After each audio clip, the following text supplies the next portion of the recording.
ओम शांति। नमस्कार प्रिय श्रोतागण, मैं राकेश मेहरोत्रा, प्रयागराज। आज गुरु पूर्णिमा की दूसरी कड़ी आपके समक्ष प्रस्तुत करने जा रहा हूँ। पहली कड़ी में आपका प्यार स्नेह भरा अनुमोदन पाकर मैं अभिभूत हो गया। उसी उत्साह से प्रेरित होकर मैं इस लेख की दूसरी कड़ी प्रस्तुत कर रहा हूँ। पहली कड़ी अगर किन्हीं कारणों से आप न सुन पाए हों तो मेरे चैनल पर जाकर सुन सकते हैं। अब अपने लेख को प्रस्तुत करने के पूर्व गुरु चरणों की वंदना प्रस्तुत कर रहा हूँ। हे गुरु, हम प्रार्थना के फूल लाए हैं यहाँ, कष्ट जीवन के गए हम भूल आकर के यहाँ। रखना सदा चरणों में अपने भाव, यह छूटे नहीं। डोर जो बांधी प्रभु ने आप से टूटे नहीं। मार्ग सेवा का हमें गुरुदेव ने जो दे दिया, उससे न विचलित हो कभी, है धन्य हमको कर दिया। हे गुरु, हम प्रार्थना के फूल लाए हैं यहाँ। सद्गुरु की शरण ही भक्त को परब्रह्म तक पहुंचाने का मार्ग प्रशस्त करती है। ऐसा भक्त अपनी इंद्रियों को वश में कर ऐहिक जगत का परित्याग करने लगता है तथा अपने सुंदर विचारों से ईश्वर में ध्यान लगाने लग जाता है। कुछ पंक्तियां शिष्य की पूर्णता के लिए वर्णित हैं, जो कि सद्गुरु की शरणागति से ही संभव है। ज्ञान बिना व्यक्ति का जीवन अधूरा है। जो ज्ञान भाव पैदा न करे वह ज्ञान अधूरा है। जो भाव क्रिया में परिणित न हो वह भाव अधूरी है, और जो क्रिया तृप्ति न लाए वह क्रिया अधूरी है। शिष्य धीरे धीरे गुरु ज्ञान लेते लेते उसमें पारंगत होने लगता है। जब एक बार शिष्य में ज्ञान रूपी अग्नि प्रज्वलित हो जाती है और सत्य का दिग्दर्शन हो जाता है तो विषय वासना उसके संपर्क में आते ही स्वतः समाप्त हो जाती है और ज्ञानी शिष्य निर्लिप्त हो जाता है। यही मानव चेतना की क्रांति है और यही गुरु पूर्णिमा का संदेश भी। इसी संदेश व समृद्ध परंपरा को देखते हुए भारत को आत्म साक्षात्कार और ज्ञान की भूमि कहा गया है। भारतीय संस्कृति में ज्ञान की वह प्रज्वलित अग्नि सन्निहित है और ज्ञान का शिखर है गुरु। गुरु तत्व ही मानवीय चेतना की क्रांति है। यही गुरु तत्व भारत भूमि की समग्र विश्व को अनुपम देन है। अब यहाँ बतलाना अति आवश्यक है कि मनुष्य को अपनी भूल जल्दी दिखलाई नहीं देती है। किसी के दोषों को न देखते हुए व्यक्ति को अपने मन को सुधारना चाहिए। भूल का दिग्दर्शन कराने वाले संत का उपकार कभी नहीं भूलना चाहिए। क्षण क्षण व कण कण का सदुपयोग करना चाहिए। मानव जीवन की अंतिम परीक्षा मृत्यु है। अंतिम श्वास तक नित्य कर्म करते रहना चाहिए। इसे प्रयाण कहते हैं। संतों के साथ सांसारिक बातें कभी नहीं करनी चाहिए। प्रारंभ में अंधकार आपको नजर आएगा। गुरु के बतलाए हुए सन्मार्ग पर चलते हुए धैर्य के साथ मन को वश में करें। जैसे जैसे मन स्थिर होगा बुद्धि स्थिर हो जाएगी, धारणा स्थिर होगी तो ध्यान में ईश्वर का मंगलमय स्वरूप दिखलाई देगा और भक्ति योग की प्राप्ति होगी। आगे एक सत्संग में सद्गुरु ज्ञान देते हुए शिष्य को कहते हैं तथा उनका मार्गदर्शन करते हैं कि ध्यान करते समय व्यक्ति को पवित्र एवं एकांत स्थान पर बैठना चाहिए। भोजन शुद्ध व सात्विक होना चाहिए। इससे हमारे अंदर सद्गुणों का समावेश होता है तथा सहन शक्ति बढ़ती है, बुद्धि स्थिर हो जाती है। ध्यान के साथ जप करने से मन का मैलापन व चंचलता दूर होती है। चंचल मन अस्थिर होता है। मन को हमेशा विवेक के अधीन रखना चाहिए। यदि मन भटके तो विवेक की लकड़ी से मारो। जप के साथ तप करने से पाप नष्ट होते हैं।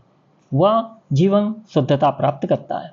फलस्वरूप व्यक्ति में परोपकार की भावना पनपती है। वह सेवा कार्य की ओर प्रेरित करती है। व्यक्ति धीरे धीरे राग, द्वेष, ईर्ष्या व क्रोध से ऊपर उठ जाता है और परमानंद को प्राप्त करता है। यही एक व्यक्ति के जीवन का मूल लक्ष्य भी होता है। सद्गुरु अपने ज्ञान एवं मार्गदर्शन के द्वारा शिष्य को सेवा मार्ग से भी जोड़ता है। फलस्वरूप शिष्य अहम या मैं की भावना से ऊपर उठने लगता है और अपने अंदर परोपकार की भावना को अंगीकृत करने लगता है। उसका प्रत्येक कार्य प्रभु कार्य होने लगता है। ऐसी भावना रखते हुए वह अपने को सेवा कार्य में केंद्रित करने लगता है और धीरे धीरे वह परोपकार की भावना से ओतप्रोत हो जाता है। मगर एक बात यहाँ ध्यान देने वाली यह है कि ऐसा भाव रखने वाले को परिग्रही नहीं होना चाहिए। किसी भी वस्तु का आवश्यकता से अधिक संचय नहीं करना चाहिए। भौतिक सुख सुविधाओं को त्याग कर सिद्धांत में मार्ग पर चलते हुए अपने को सेवा मार्ग में समर्पित करते हुए परोपकार करना चाहिए। दूसरे के कष्ट को देखकर द्रवित होकर उसकी सहायता करनी चाहिए। उसे यह उद्देश्य बनाना चाहिए कि इस लौकिक जीवन में उसका जन्म परोपकार करने के लिए हुआ है। इसी तरह सद्गुरु अपनी अमृतमय वाणी से सत्संग के माध्यम से उसके विचारों की बगिया को सींचता रहता है, जिससे कि शिष्य का ईश्वरीय ज्ञान बढ़ता रहे और सांसारिक वस्तुएं उसको भ्रमित न करने पाएं। महावीर स्वामी का भी कथन है कि जिस व्यक्ति का मन समत्व भाव में स्थित है तथा क्रोध, लोभ, राग, द्वेष को त्याग कर अहिंसा के मार्ग पर बढ़ता है तथा समान वात्सल्य भाव रखता है, वही सच्चिदानंद परमात्मा को प्राप्त करता है। इसीलिए यह कहा गया है कि विनय का फल सेवा है, गुरु सेवा का फल ज्ञान, ज्ञान का फल विरक्ति स्थायित्व है और विरक्ति का फल आश्रय निरोध है, बंधन मुक्त एवं मोक्ष है। यहाँ पर एक बात बहुत सुंदर मर्म समझाने का यह है कि जब शिष्य सद्गुरु की समीपता प्राप्त कर लेता है तो उसकी इच्छाओं का दमन अथवा नियंत्रण हो जाता है। यद्यपि मंदिर जाने से मनुष्य की इच्छाओं की पूर्ति ईश्वर अवश्य कर देते हैं, लेकिन गुरु की समीपता पाने पर इच्छाएं शेष बचती ही नहीं है। कभी कभी व्यक्ति गुरु के पास होते हुए भी उसकी निकटता महसूस नहीं कर पाता। ऐसा उसकी अपनी अज्ञानता के कारण होता है, क्योंकि शिष्य जब केवल शिष्टाचार की बातें गुरु से करता है और जीवन की गूढ़ बातें गुरु के समक्ष नहीं रख पाता, तब तक वह गुरु के सन्निकट नहीं पहुंच पाता है। अतः शिष्य को अपना अंतःकरण शुद्ध रखना चाहिए तथा अपना हृदय खोलकर मन की गहराइयों में समाई अपने जीवन की आंतरिक व गूढ़ बातें गुरु के समक्ष प्रकट करनी चाहिए। तभी मन खाली हो पाएगा और गुरु का सानिध्य महसूस होने लगेगा। समीपता प्राप्त होते ही निम्न बातें शिष्य में परिलक्षित होने लगेंगी। नंबर 1, सद्गुरु के समीप आते ही मन शांत हो जाएगा। दूसरा, मन में हजारों प्रश्न होते हुए भी उन्हें पूछने की सुधि न रही रहेगी। तीसरा, गुरु की समीपता छोड़ने का मन नहीं करेगा। चौथा, घर वापस आने पर भी गुरु की स्मृति बनी रहेगी। पांचवा, जीवन की गूढ़ बातें जो अन्य किसी के समक्ष प्रकट करने में संकोच का अनुभव होता है, मगर गुरु के समक्ष प्रकट करने में हिचकिचाहट नहीं होगी। अतः हम कह सकते हैं कि गुरु एक खुशबू है जिससे सारा जहां महक जाता है। यह वह दीपक है, एक दीपक के स्वरूप की तरह है जो हमेशा अंधकार मिटाता है। गुरु एक नगमा है जिसकी गूंज जिंदगी का एहसास दिलाती है। सद्गुरु की दूरदर्शिता व समरसता निम्न कथानक के माध्यम से हम दर्शाने का प्रयास कर रहे हैं। गुरु की एक प्रार्थना सभा में शिष्य मंत्रोच्चारण कर रहे थे। उसी सभा में गुरु का एक शिष्य जो अनपढ़ था बैठा हुआ था, क्योंकि उसे मंत्र नहीं आते थे, मगर वह ईश्वर भाव में डूबकर केवल वर्णमाला के सभी अक्षर क्रमशः बोल रहा था तथा भगवान की भक्ति में तन्मय होकर प्रार्थना कर रहा था, हे प्रभु, मुझे मंत्र नहीं आता है, तो आप इसी वर्णमाला के अक्षर जोड़कर मंत्र जो आपको प्रिय हो बना लें। उसकी भक्ति में तल्लीनता अद्वितीय थी और वह झूमकर उसी में रमा हुआ था। रात्रि में सद्गुरु ने अपने सभी शिष्यों को पुनः बुलाया और उस अनपढ़ शिष्य को पंक्ति में सबसे आगे बैठाया तथा सम्मानित किया। मगर एक शिष्य को इस पर अत्यंत कौतूहल हुआ। उसके कौतूहल को शांत करने के लिए गुरु ने कहा, यद्यपि यह शिष्य मंत्र नहीं जानता है, मगर इसकी भक्ति में भाव की पराकाष्ठा थी और परमेश्वर तो भाव के भूखे होते हैं। यही है एक सद्गुरु की अमृतमय वाणी में ज्ञान का भाव। अब मैं एक शिष्य का अपने गुरु के प्रति सम्मान का वर्णन कर रहा हूँ, जिन्होंने हमारे अंदर कुछ देखा जो हम भी नहीं समझ पाए, जिन्होंने हमें विश्वास दिलाया कि हम में भी कुछ बात है, गुरु वह है, गुरु वे ही हैं। नंबर 2, जब आए गम के साए हम हो गए विचलित भावुक, उन्होंने अखंड प्रकाश बनकर हमें धीरज का पाठ पढ़ाया, गुरु वह हैं, वे ही हैं।